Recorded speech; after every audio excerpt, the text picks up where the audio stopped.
Hello दोस्तों, मेरा नाम चित्रेश, आप देख रहे हैं टाइगर टेक्नीशियन। दोस्तों, आज के इस वीडियो में हम बात करने वाले हैं कि हमारे एक व्यूअर का कमेंट आया हुआ था कि उनके घर में जो एनर्जी मीटर लगा हुआ है उसका बिजली का बिल ज़्यादा आ रहा है, यानी कि जितना वो यूज भी नहीं कर रहे हैं उससे ज़्यादा तो उनका बिजली का बिल आ रहा है। अब वो परेशान हो गए हैं कि प्रॉब्लम कहाँ से आ रहा है, प्रॉब्लम हमारे एनर्जी मीटर में है या फिर प्रॉब्लम कहाँ पर है।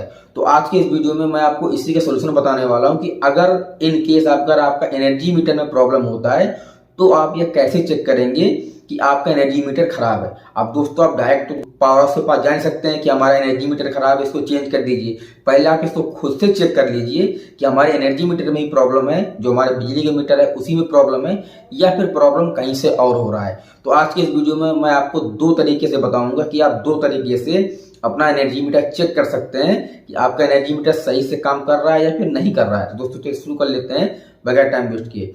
दोस्तों देखिए, अगर आपको एनर्जी मीटर आपको चेक करना है तो इसके दो तरीके होते हैं। पहला तरीका बहुत सिंपल है, लेकिन दूसरा तरीका जो होता है वो थोड़ा टेक्निकल है।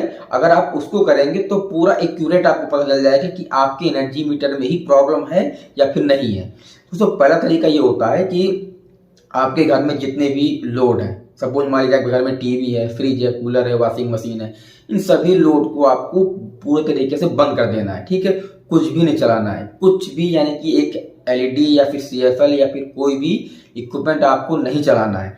अब आपको अपने एनर्जी मीटर के पास जाना है, जो आपका घर का मीटर लगा हुआ है, मेन मीटर, उसके पास जाना है। अब आपको देखना है कि जो इस लाइट सब बंद करने के पहले आपको जो उसका रीडिंग है उसको आपको नोट कर लेना है।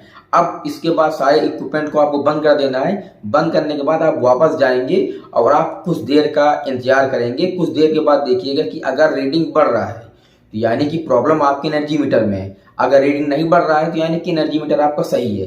ये तो दोस्तों हो गया एक सिंपल तरीका, ये तो कोई भी कर लेगा।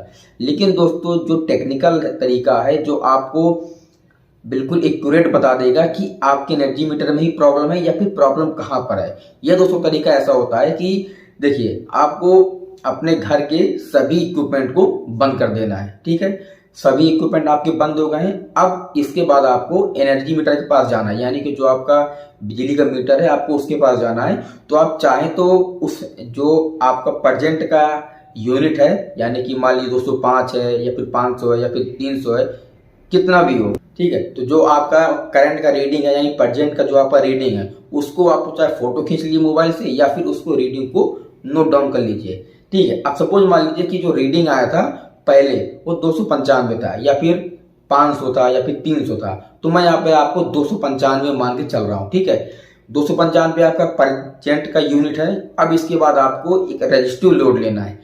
अब सोचेंगे आपकी रजिस्टिव लोड क्या होता है।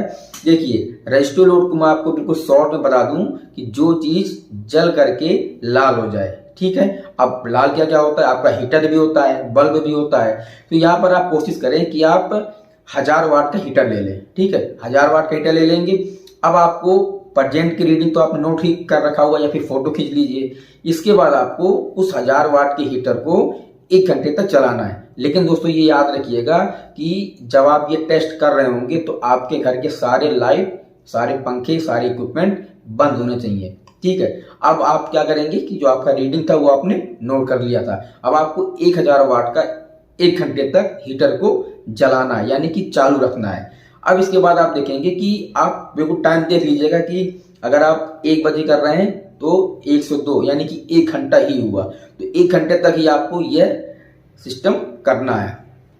ठीक है दोस्तों, 1 घंटे तक अगर आप हीटर को ऑन रखते हैं, अब इसके बाद आप इसको बंद कर दीजिए। बंद करने के बाद आपको क्या करना है कि प्रेजेंट की जो रीडिंग थी और फिर उसके बाद में जो रीडिंग आया, यानी कि जो आपका हीटर जलाने के 1 घंटे बाद जो रीडिंग आया उसको आप लिख लीजिए। अब इन दोनों को आप माइनस कर लीजिए। ठीक है, अब सपोज मान लीजिए कि 295 था, तो अगर 295.5 अगर हो रहा है तो कोई प्रॉब्लम नहीं है, इतना से चलता है। लेकिन अगर एक यूनिट पूरा पूरा बन रहा है, यानी कि 295 था 296 हो रहा है, तो यहाँ पर आपका जो एनर्जी मीटर में है वो कुछ में कुछ एरर है।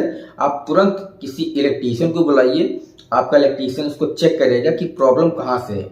ठीक है, अगर एनर्जी मीटर में प्रॉब्लम होगा तो आप या तो पावर हाउस में कंप्लेन करिए, जो आपका नियरेस्ट पावर हाउस होगा वहां पर आप कंप्लेन करिए कि हमारे एनर्जी मीटर में ये प्रॉब्लम है, हमको इसको मीटर को चेंज करवाना है। अब आपका एनर्जी मीटर चेंज हो जाएगा। लेकिन दोस्तों ये याद रखिएगा कि जब भी आपको ये टेस्ट कर रहे होंगे तो घर के सारे इक्विपमेंट बंद होंगे और आपको पहला काम ये होगा कि आपको जो परजेंट का रीडिंग होगा उसको नोट कर लेना है। इसके बाद 1 घंटे के बाद जो आपका रीडिंग बनेगा उसको भी नोट कर लेना है और फिर उन दोनों को आपको माइनस कर लेना है। इतना करने के बाद आपका एग्जैक्ट पता चल जाएगा कि हमारे मीटर में प्रॉब्लम है या फिर प्रॉब्लम कहाँ पर है। दोस्तों मुझे उम्मीद है कि आपको ये छोटी जानकारी समझ में आ गई। समझ में आई तो चैनल सब्सक्राइब करने के बाद बेल आइकन बटन जरूर दबा दीजिएगा।